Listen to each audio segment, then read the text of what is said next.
Hello friends, welcome to my channel અરુકુક ગુજરાતી.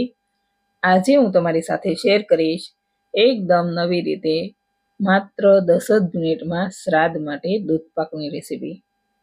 આ દૂધપાક આપણે ઘરમાં આવતા રેગ્યુલર દૂધમાંથી જ કોઈ પણ જાતના મિલ્ક પાવડર કે માવા વગર એકદમ ક્રીમી અને ઘટ્ટ તૈયાર કરીશું. અને આ દૂધપાક ટેસ્ટમાં એટલો બધો સારો લાગે છે કે તમે જો મારી આ રીતે એકવાર બનાવીને ખાશો તો આ ટેસ્ટ તમે ક્યારેય નહીં ભૂલો. તો ચાલો રેસીપી શરૂ કરીએ. ફ્રેન્ડ્સ, જો તમને મારી રેસીપીના વિડીયો જોવા ગમતા હોય તો વિડીયોને લાઈક અને વધુને વધુ શેર કરજો. ચેનલ પર નવા હોય તો ચેનલને સબસ્ક્રાઈબ કરી દેજો. તો એકદમ નવી રીતે ક્રીમી અને ઘટ્ટ દૂધપાક બનાવવા માટે મેં અહીં 2 ચમચી જેટલા બાસમતી ચોખા લીધા છે. હવે તેમાં થોડું પાણી નાખી અને ચોખાને સારી રીતે ધોઈ લઈએ. આપણે દૂધપાક બનાવવામાં કોઈ પણ ચોખા લઈ શકીએ છીએ, પણ બાસમતી ચોખાની અંદર તેનો પોતાનો જ એક સારો એવો ફ્લેવર હોય છે, એટલે દૂધપાકમાં ખૂબ જ સારો એવો ફ્લેવર આવે છે. તો મેં ચોખા ધોઈ લીધા છે અને હજુ તેને બીજા 2 થી 3 પાણીએ સારી રીતે ધોઈ લઈએ. તો મેં ચોખાને એકદમ સરસ ધોઈ લીધા છે. હવે તેમાં થોડું ગરમ પાણી નાખી અને 10 મિનિટ માટે ઢાંકીને પલળવા મૂકી દઈએ. હવે મેં બીજા વાટકામાં થોડા કાજુ લીધા છે, તો તેમાં પણ ગરમ પાણી નાખી અને તેને 15 મિનિટ માટે પલળવા મૂકીશું. તો આ રીતે દૂધપાકની થોડી તૈયારી કરી લીધી છે. 10 મિનિટ પછી પલળવા મૂકેલા ચોખામાંથી બધું જ પાણી કાઢી લઈએ. હવે કોઈ પણ જાડા તળિયાવાળી કઢાઈ ગરમ કરવા મૂકીશું. આપણે દૂધપાક બનાવતા હોઈએ ત્યારે આ રીતની કોઈ પણ જાડા તળિયાવાળી કઢાઈ લઈ લેવાની, એટલે દૂધપાક તળિયે બિલકુલ બેસે નહીં. હવે તેમાં 1 ચમચી જેટલું ઘી નાખીશું અને આપણે પલાળીને તૈયાર કરેલા ચોખા નાખીશું. હવે તેને 1 મિનિટ માટે ચલાવતા રહી થવા દઈએ. આ રીતે ચોખાને 1 મિનિટ માટે ઘીમાં સાતળવાથી ચોખાનો દાણો બિલકુલ તૂટતો નથી અને એકદમ સારી રીતે કૂક થઈ જાય છે અને સારો એવો ફ્લેવર આવે છે. અને કઢાઈમાં થોડું ઘી લાગવાથી દૂધપાક આપણે બનાવતા હોઈએ ત્યારે બિલકુલ ઉભરાતો નથી. તો હવે મેં 1 મિનિટ માટે ચોખાને થવા દીધા છે. હવે તેમાં 1 લીટર દૂધ નાખીશું અને તેને ચલાવતા રહી ગરમ કરીશું. હવે દૂધ ગરમ થાય છે ત્યાં સુધીમાં આપણે કાજુ પલળવા મૂકેલા છે તેને જોઈ લઈએ. તો કાજુ એકદમ સરસ પલળી ગયા છે. હવે તેને મિક્સર જારમાં લઈ લઈએ અને આપણું દૂધ હુંફાળું ગરમ થયું છે, તો તેમાંથી થોડું દૂધ લઈ અને તેને પણ મિક્સર જારમાં નાખીશું. હવે કાજુની એકદમ સરસ પેસ્ટ બનાવી લઈએ. તો આપણે કાજુની એકદમ સરસ પેસ્ટ રેડી કરી લીધી છે. તેને થોડી વાર સાઈડમાં મૂકી દઈએ. હવે એક વાટકામાં થોડું દૂધ લઈ લઈએ અને તેમાં થોડું કેસર નાખી તેને પણ પલળવા માટે મૂકી દઈએ. હવે દૂધને ચલાવતા રહી સારી રીતે ઉકળી જાય ત્યાં સુધી થવા દઈએ. તો આપણે આ દૂધપાક રેડી કરવા માટે દૂધને કલાકો સુધી બિલકુલ નથી ઉકાળવાનું. માત્ર દૂધ સારી રીતે ગરમ થઈ અને ઉકળવા લાગે ત્યાં સુધી જ થવા દેવાનું છે.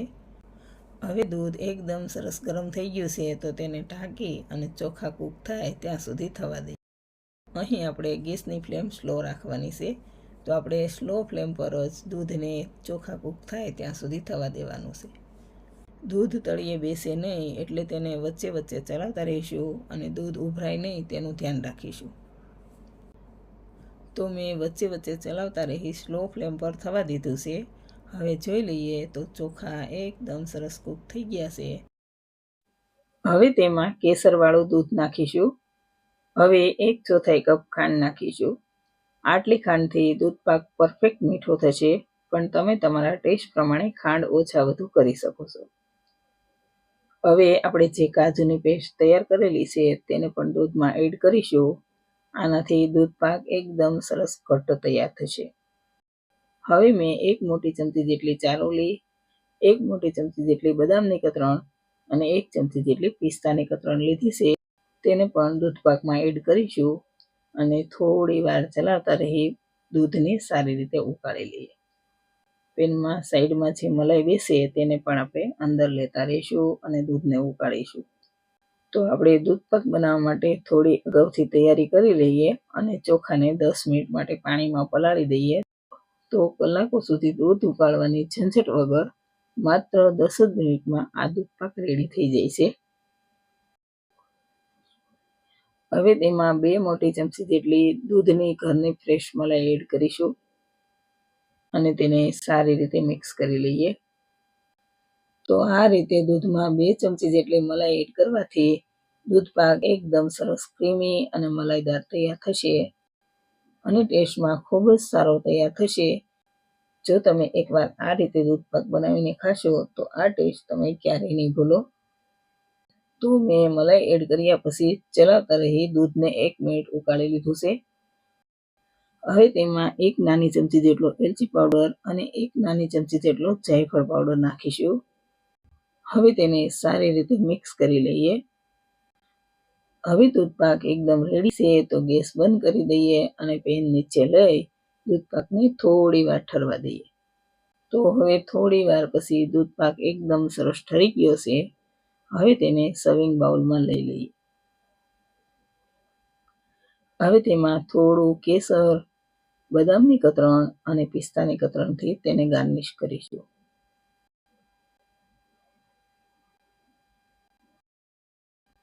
તો ફ્રેન્ડ્સ રેડી છે નવી રીતે માત્ર 10 જ મિનિટમાં કોઈ પણ મિલ્ક પાવડર કે માવાના ઉપયોગ વગર ક્રીમી અને ઘટ્ટ દૂધ પાક.